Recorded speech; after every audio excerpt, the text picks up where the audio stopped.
other things, but I think I was first out of the box, and they decided to do the second volume of the UFO evidence, and so Now, there were a number of projects that were done, and Bigelow gave the money until he decided he should be more active, and so that thing fell apart. He should be more active, and it fell apart, or inactive financially. He thought that he should be running it. Oh, he felt like if he put in the money as an angel or a vest, and he invested. Well, he said no strings, and then he decided he wanted to run it. So. Oh, I see. So these are 3 nonprofits. Yeah, these were nonprofits. Okay, I understand then. Yeah, that would be very politically incorrect, I would imagine. But I could understand if you invest, whether it's profit or non-profit, you'd want a return on your investment. Right, but like you said, it's your understanding. Now, folks, this is hearsay, right? But the hearsay is because I was involved in 2008 and something to do with putting together a STAR team investigators inside UConn. Year well, this is back in 1994. Okay, so this is way earlier than anything with the STAR team. That's direct. That's MUFON, and that's direct in MUFON. It's not the UFO Research Coalition, which still exists. The UFO Research Coalition still exists. And there's money in the Treasury. In fact, FUFOR still exists. There's money in the Treasury, and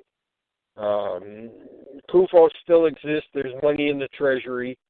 So the coalition. So he pulled back then. Once did he own any files for his investment, or was that well, you had to. I did a report. I did several reports because I started branching out. I affiliated with Dominic Weinstein in France. He's an intelligence officer for the French security services, and he started putting together a catalog of aircraft crew sightings of UFOs, and so I helped him. So that was, one thing that I got involved in because of this, and several other people's projects.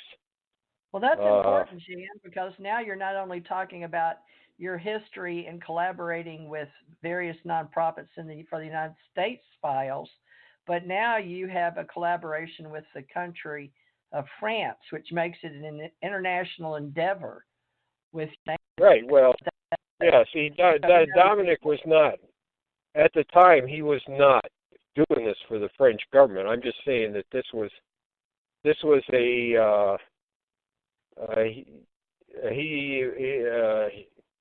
now later on the French government said, we're going to take your data and we're going to look at some of the radar data you've collected there, because it's very interesting. So they one of the things they kind of determined was that the pilots were very good at estimating the size and distance of the UFO from the aircraft, even though they had very little reference points in the sky to look at.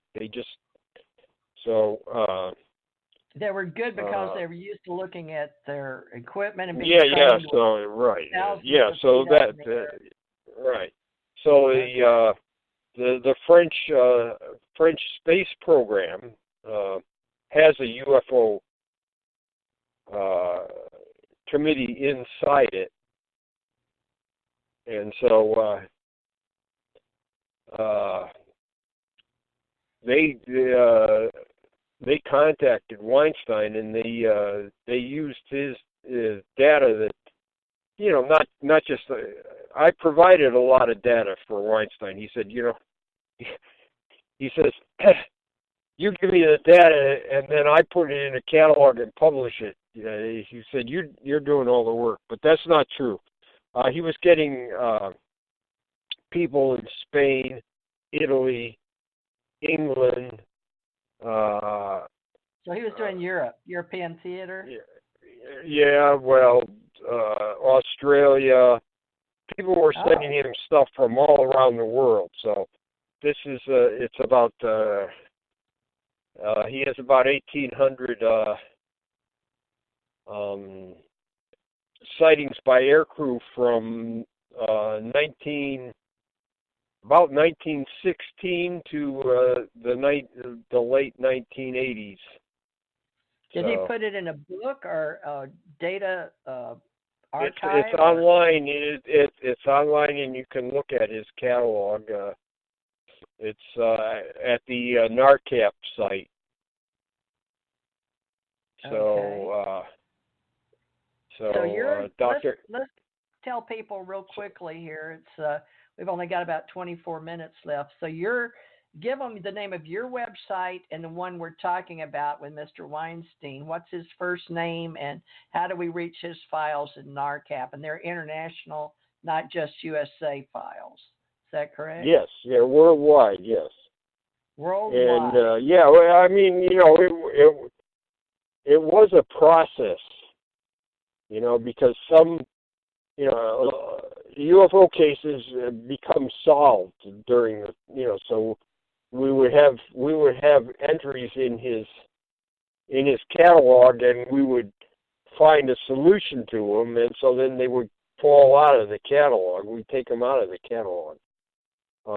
We have a discussion on my website about how we were, it shows what we were doing, I had one of the letters that I wrote him telling him, hey, I found these cases, and here's the references, and some of these cases I've got more information now, and one or two of these cases we should take out of there because they're not there. I have showing how we worked on this catalog. All right, and that's my site is 7, right? Right. So ahead. It's www. Dot project 1947 all one word .com, and that'll take you to the home page right there. It's been on the internet now for not quite 25 years. So almost 25 years. Keeps expanding. It keeps expanding, and we keep putting new stuff on there. And the next thing that will be on there is the last 2 trips, research trips I took. I sent John the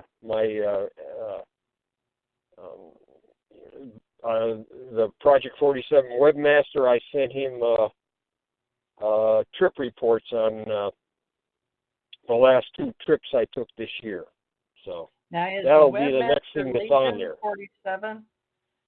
What? Is your webmaster for your Project 1947 Legion 47 at Gmail? Yeah, that's him. Is that now? Who is that? Who's the webmaster? You or someone else? No, John Stepkowski in Australia. My webmaster's in Australia. Okay, well, say his name again, because that's the first you probably mentioned it the last time you were on, but say his name again and tell us a little John about him. Stepkowski. So he is we've been together for nearly 25 years on this project. And he's pretty good with web solutions, and that's his job, is computers. So he helps me out on that. So his Legion 47 at Gmail is John. Right. And I can't spell his name for us in Australia. Stepkowski? So, Stepkowski. All right. I don't know how to spell it. We'll figure it out. But that's Jan Aldrich and all his historical documentation. And then how do we find out that French gentleman that you, Mr. Weinstein in France? Is he a link on your site on Project 1947? Do you have links, or is that our job to start getting all that? No, it's at the NARCAP site. The NARCAP, NARCAP. Yep. .org. Yeah, NARCAP.org. So it's all right. We'll try to grab the National Aviation Reporting Center. Yes, right. That's it. National Aviation Reporting Center, and anomalous phenomena. Yep, and the founder was a NASA scientist. So Dr. Richard Haynes. Yes, Richard Haynes. So okay. he has about 3,000 cases in his files for aircraft crew. So. All right. So you're going on the fact that we have... There are all kinds of articles, not only by Weinstein, but a number of other people on his site, scientists and aircraft people and stuff like that. Now on my site, I do have a little bit about when I was dealing with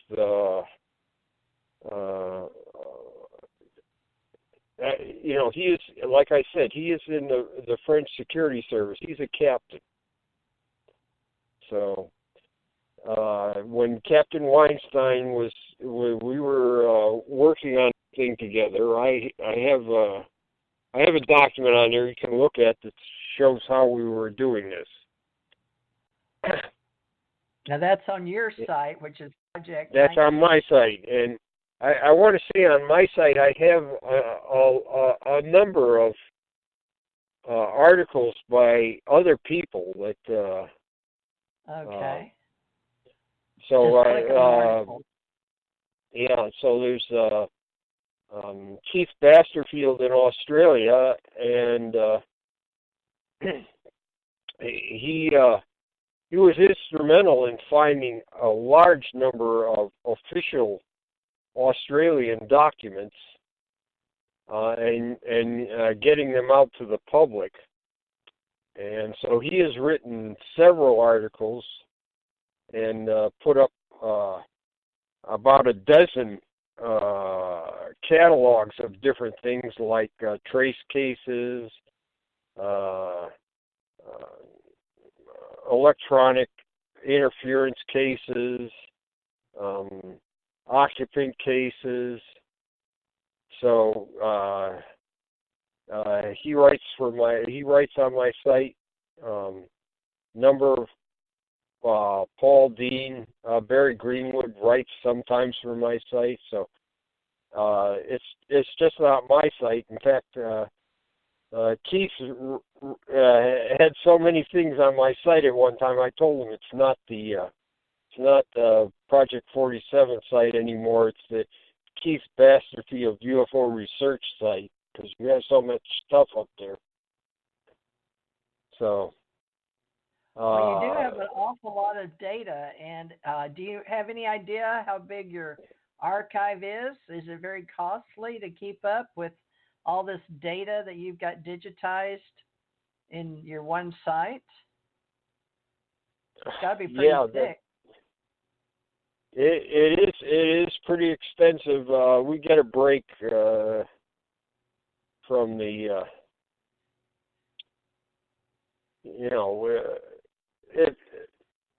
I guess it's not that expensive to have a large website, but we get kind of a break anyways because people are kind of interested in it. Oh, okay. Well, that's good. So you have several organizations that may pitch in or help you with the cost, maybe, or something like that for data collection. Well, yeah. Well,